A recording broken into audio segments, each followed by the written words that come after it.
नमस्ते। आज हम एक ऐसी चीज के बारे में गहराई से बात करने वाले हैं जो दक्षिण भारत से निकली, लेकिन अब तो पूरी दुनिया में छाई हुई है। डोसा। हाँ, बिल्कुल। हमारे पास डोसे पर एक काफी डिटेल्ड गाइड है, जिसमें उसका इतिहास, वो कैसे बनता है, कितने तरह का होता है, सब कुछ है। हम्म। तो मिशन ये है कि इस जबरदस्त डिश के सफर को समझें, इसकी खास बातें जानें, और ये सोचना भी कितना मजेदार है नहीं कि डोसा शायद हजारों साल पुराना हो सकता है। हाँ, और उसमें वो फर्मेंटेशन वाली जो तकनीक है वो भी बहुत प्राचीन है। बिल्कुल। तो चलिए पता लगाते हैं। अच्छा, सबसे पहले एकदम बेसिक सवाल, ये डोसा आखिर है क्या चीज? ये है तो एक पतली सुनहरी कुरकुरी रोटी या क्रेप जैसी चीज है ना, जी। जो चावल और उड़द दाल के घोल से बनती है। हाँ, और उस घोल को फर्मेंट किया जाता है, मतलब किण्वित। हाँ, किण्वित। और इसे परोसते हैं आमतौर पर नारियल की चटनी और गर्मा गर्म सांभर के साथ। सही। इसकी जड़ों की बात करें तो कहानी थोड़ी दिलचस्प है। ज्यादातर लोग मानते हैं कि ये कर्नाटक से शुरू हुआ, हाँ। खासकर उडुपी इलाके हाँ। से। अच्छा, उडुपी तो वैसे भी खाने पीने के लिए बहुत फेमस है। बिल्कुल। लेकिन तमिलनाडु में भी इसका जिक्र मिलता है। पुराने जमाने में थोसे कहते थे। तो उसे ओके। और सबसे पुराना लिखा हुआ सबूत मिलता है संगम साहित्य में। वो करीब 300 से 600 ईस्वी का है। बाप रे, इतना पुराना। हाँ, और यहाँ जो असल कमाल की बात है ना, वो फर्मेंटेशन की प्रक्रिया है। ये सिर्फ हजारों साल पुरानी तकनीक नहीं है, बल्कि इसी से डोसे को वो हल्का खट्टापन, वो जालीदार टेक्सचर मिलता है, और ये चावल दाल के पोषक तत्वों को शरीर के लिए ज्यादा उपलब्ध कराता है। पाचन बेहतर होता है इससे। ये पाचन वाली बात तो बहुत जरूरी है। अच्छा, और इसे बनाते कैसे हैं? सुनने में तो सीधा लगता है, पर थोड़ा सब्र का काम है शायद। हाँ, थोड़ा तो है। मेन चीजें तो चावल, उड़द दाल और जरा सी मेथी हैं। ओके। है उसे रात भर या कम से कम 8-10 घंटे फर्मेंट होने देना पड़ता है। अच्छा, तो वो इंतजार जरूरी है उसके स्वाद और टेक्सचर के लिए। बिल्कुल, वही कुंजी है। फिर सुबह नमक मिलाओ और गरम तवे पर फैलाकर सेक लो।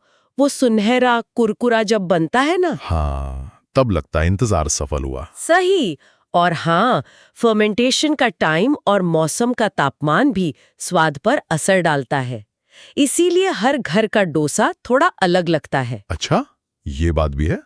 और सिर्फ एक ही तरह का डोसा थोड़ी होता है। कहाँ, बहुत वैरायटी है। हाँ, जैसे सादा डोसा तो है ही क्लासिक, फिर वो आलू के मसालेदार भरावन वाला मसाला डोसा, सबका फेवरेट। और एक वो रवा डोसा भी तो होता है, वो सूजी से बनता है शायद। हाँ, बिल्कुल। और मैसूर मसाला डोसा भी, जिस पर वो लाल तीखी चटनी लगी होती है। उसका टेस्ट एकदम अलग होता है। सही कहा। और ये जानना भी दिलचस्प है कि रवा डोसा पारंपरिक डोसे से अलग कैसे है। रवा डोसा बनता है सूजी चावल के आटे और कभी-कभी मैदे के पतले घोल से। अच्छा। हाँ, और से फर्मेंट करने की जरूरत नहीं होती। शायद इसीलिए वो इतना पॉपुलर हुआ, फटाफट बन जाता है। हाँ, ये तो है, इंस्टेंट जैसा। और आजकल तो क्रिएटिविटी की कोई हद ही नहीं है। चीज डोसा, पनीर डोसा, शेजवान डोसा, मैंने जो चॉकलेट डोसा भी सुना है। क्या बात कर रही है, चॉकलेट डोसा? हाँ, मिलता है। ये दिखाता है कि कैसे एक पारंपरिक व्यंजन नए जमाने के स्वादों को अपना रहा है। बात तो सही है। कुछ लोगों को शायद ये फ्यूजन पसंद ना आए, पर ये डोसे की लोकप्रियता का सबूत तो है ही। बिल्कुल। और स्वाद और वैरायटी के अलावा डोसा सेहत के लिहाज से भी बुरा नहीं है ना। हाँ, देखा जाए तो। इसे तला तो जाता नहीं, सेका जाता है, तो तेल कम होता है। फिर वो फर्मेंटेशन वाली बात, पाचन में मदद, पेट के लिए अच्छे बैक्टीरिया। और प्रोटीन भी तो होता है उड़द दाल की वजह से। वेजिटेरियन लोगों के लिए तो अच्छा है। हाँ, बिल्कुल। और अगर आलू भरावन न हो या कम तेल में बने, तो कैलोरी का ध्यान रखने वालों के लिए भी ठीक है। शायद इसीलिए ये इतना पसंद किया जाता है कि लोग बढ़िया डोसे के लिए खास जगहों पर जाते हैं। जैसे बेंगलोर में वो विद्यार्थी भवन है ना। हाँ, विद्यार्थी भवन। उनका डोसा थोड़ा मोटा मक्खन जैसा होता है। और चेन्नई में मुर्गन इडली शॉप है, जहां एकदम पारंपरिक स्वाद मिलता है। सही। और हैदराबाद में राम की बंडी जैसी जगह है, जो देर रात तक खुली रहती हैं और अपने फ्यूजन डोसे, खासकर चीज डोसे के लिए फेमस है। अच्छा। हाँ, ये दिखाता है कि डोसा हर तरह के माहौल में फिट हो गया है। दिल्ली में सरवन्ना भवन तो है ही, पूरे नॉर्थ इंडिया में साउथ इंडियन खाने का बड़ा नाम है। मुंबई में भी कई जगह हैं, जैसे वो आनंद स्टॉल। हाँ हाँ, सुना है, चीज मसाला डोसा वगैरह के लिए। हम्म। तो कुल मिलाकर हमने क्या समझा? डोसे का इतिहास बहुत पुराना है, इसमें वैरायटी बहुत है, सेहत के लिए भी ठीक ठाक है, और दक्षिण भारतीय संस्कृति का एक जरूरी हिस्सा है। बिल्कुल। ये सिर्फ एक नाश्ता या खाना नहीं है, ये तो एक पूरी विरासत है जो पीढ़ी दर पीढ़ी चल रही है और अब पूरी दुनिया में पहुंच गई है। सही कहा। और ये हमें एक दिलचस्प सवाल पर भी छोड़ जाता है।